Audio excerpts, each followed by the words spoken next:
Well, good morning, everyone. I'm Bob Guldberg, Vice President of the University of Oregon and Executive Director of the Phil and Penny Knight Campus for Accelerating Scientific Impact, or the Knight Campus as we call it.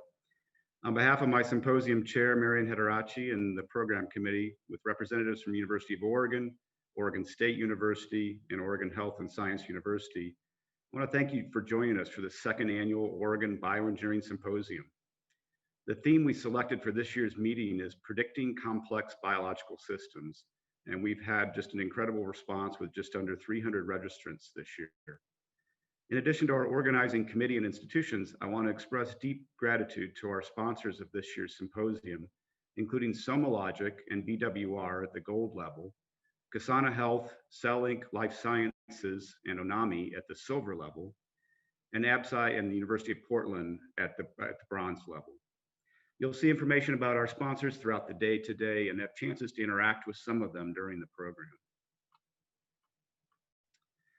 Now, this symposium really is just one manifestation of the rapidly growing interactions and collaborations between our academic institutions in the state of Oregon. Just this month, we were thrilled the new joint bioengineering PhD program between Oregon State University and the University of Oregon was officially approved and will be soon announced. This is going to enable us to begin recruiting graduate students into that program for fall 2021. We also have collaborative efforts between all three institutions in biomedical data science and other areas of research, student and faculty recruiting, and of course, very recently, COVID testing for the state of Oregon. Over the past 2 years that I've been here, I've been amazed by the collaborative spirit in the state that I've seen, and there's so much more potential to work together, including with our friends in industry, to make an impact on research and education, as well as entrepreneurship and economic development in our region. Of course, our original plan today was not to do a virtual meeting, but to host this year's symposium in our beautiful brand new Knight campus building that you can see here on this slide.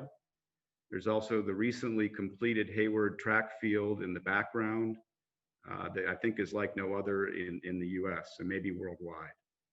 But like so many things this year, we've had to adapt to the realities of 2020 and pivoted to remote mode. And I'm really excited about the program of speakers we have lined up for you today. The program committee just did an outstanding job. We have 12 amazing faculty leaders from our three organizing institutions. The program also includes virtual networking tables and a poster session before lunch that will use a really cool and easy to navigate application called Spatial Chat. It allows you to move around the room and talk to different people just as if you were in a regular room at an in-person meeting. After lunch, we will have a series of 10-minute talks by 6 trainees that were selected by the program committee as finalists in a competition for cash prizes. And I'm really excited because our sponsorship was so successful this year that all of the finalists will receive a cash prize of some level this year. And you, the audience, will use the polling feature in Zoom to vote on the winners. So stick around for that for sure. And the winners will be announced at the end of the day. Now, before we get to the program, I'd like to do something that is maybe a little bit unusual to start off a symposium, but I think very appropriate. I need to change the slide here. There we go. So I'd like to take a few moments to remember a great friend and one of the original pioneers of the bioengineering field, Bob Nerum, who passed away after a long illness in March of this year. Bob had a truly profound and enduring impact on the biomedical engineering field in so many ways. He actually started as an aerospace engineer by training, and when funding in that field declined, he began to look into other areas, and he realized the math associated with aerospace engineering was very similar to the math associated with blood flow. He did a sabbatical in 1977 at Imperial College and learned how to do cell culture, and that enabled him to refocus his research into the fluid dynamics and mechanobiology of blood flow. Bob moved to Georgia Tech and was the founding director of the Parker H. Petit Institute for Bioengineering and Bioscience at Georgia Tech. And so he was one of the original people who was really bringing people together from different disciplines to tackle big problems. From 1998 to 2008, he led a National Science Foundation Engineering Research Center on tissue engineering and regenerative medicine. He was an elected member of both the National Academy of Engineering and the National Academy of Medicine. Bob was really someone who tried to start new things that were very impactful in our field and have had a lasting impact. He was the founding president of the American Institute for Medical and Biological Engineering. I don't have it listed here, but he was an advisor to the formation of NIBIB at NIH. He was co-founder of the Tissue Engineering and Regenerative Medicine International Society, called TERMIS. And so you can see he's had a great number of different impacts in the field. And despite all of these awards and accomplishments, I think Bob was really most proud of the impact he had on countless individual faculty and particularly students in our field, including several people today that are participating in this symposium.